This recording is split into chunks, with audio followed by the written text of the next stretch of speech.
Oh, that's pretty cool. Nice.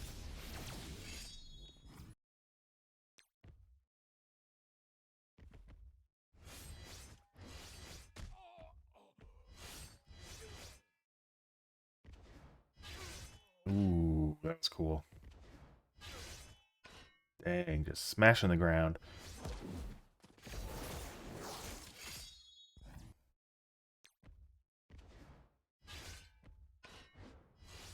Ooh, that's brutal. Almost as good as the curb stomp that the original Thanos does.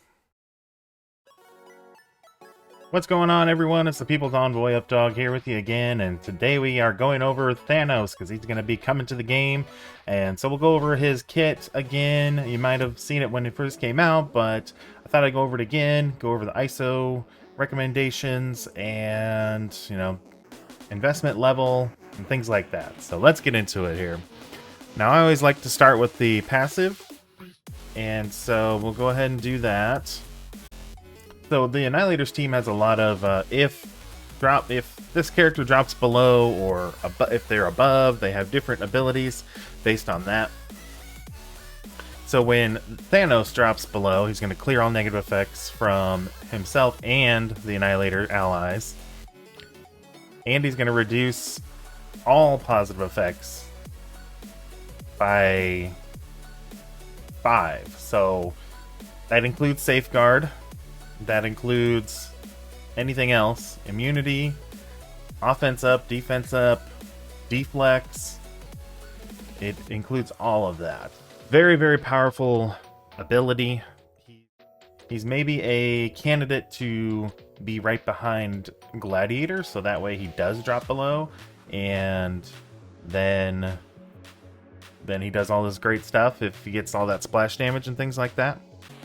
And then also, if he's below 50%, he's going to attack all enemies for 400% piercing. And it has, let's see. Oh, so the focus, he gets extra focus too, and that's for clearing all the positive effects. That's 1000%, so pretty powerful. And then when an enemy with exposed is attacked, generate 1 ability energy for 2 random allies. So that doesn't have to be just Annihilator allies, it can be any allies, so that's pretty crazy too. And then in Arena, he prevents immunity, kind of like Mysterio, and he prevents trauma, which is fairly new too. I believe only Mephisto has that at the moment, so super crazy passive. Now the T4 on this gets the whole drops below 50%, reduces the duration of the positive effects thing. So that's definitely like high priority T4 that you want to have on that passive. Okay, so the roster screen is not working for some reason. This is the test server, by the way, for his special. So we're just gonna pull it up in combat here. So his special is a turn 1 ability. His ultimate's gonna be turn 2. And oh, not even the ability. Are you kidding me? Okay, so I'm gonna have to. This ability is not showing up in the game here either. Oh, there it is. Oh, now it's working. Okay. If I do that.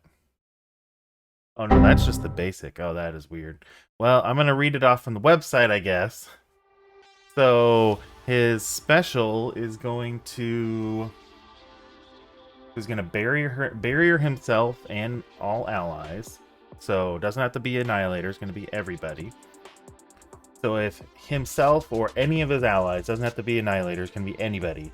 If they have negative effects, he's going to copy all of those and put them onto the primary target.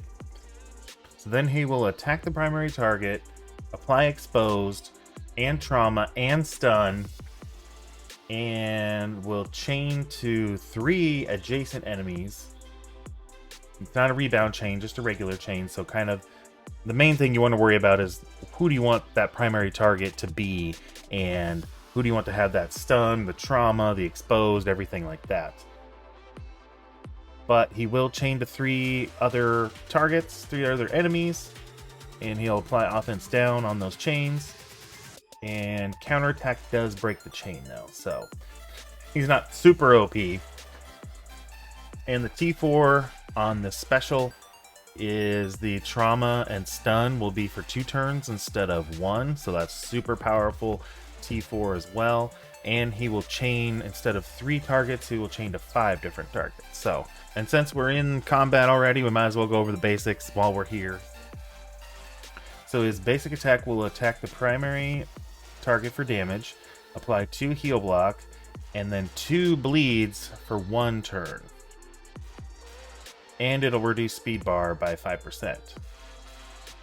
And the T4 just adds extra damage, so probably not worth it.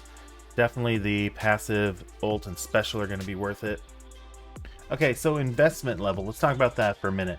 So, it's going to be kind of tricky. It's going to be kind of like a Doom, right? It'll depend on how you want to, kind of your play style. Do you like to have Doom small so he gets pushed easier and then you can use Doom's ult? Or do you like him big and whenever he gets pushed later in the match, then hey, that's just an extra bonus? That's going to be kind of how this is going to go with Thanos.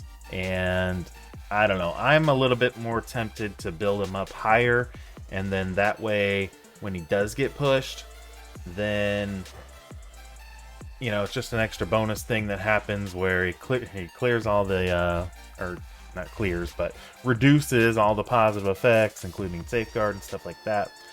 So I think that's the route I'm going to go.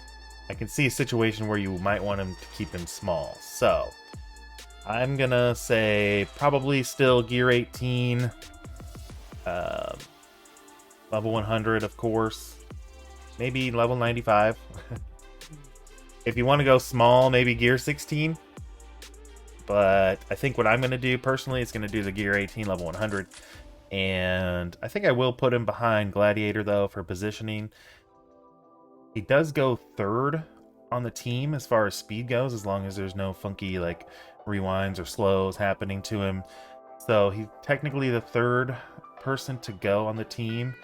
So just keep that in mind, too. And then as far as ISO goes, I think it's a unanimous choice of Striker on him, because of the ISO attack will also rewind by 5% here, like we have here on the basic. So anytime you have a Striker attack that rewinds turn meter, I think that's almost an automatic Striker. So then you just kind of have to adjust the rest of the team based on how many vulnerables you can put out there for Thanos, and if you have a bigger Gladiator, Gladiator is a great Striker too.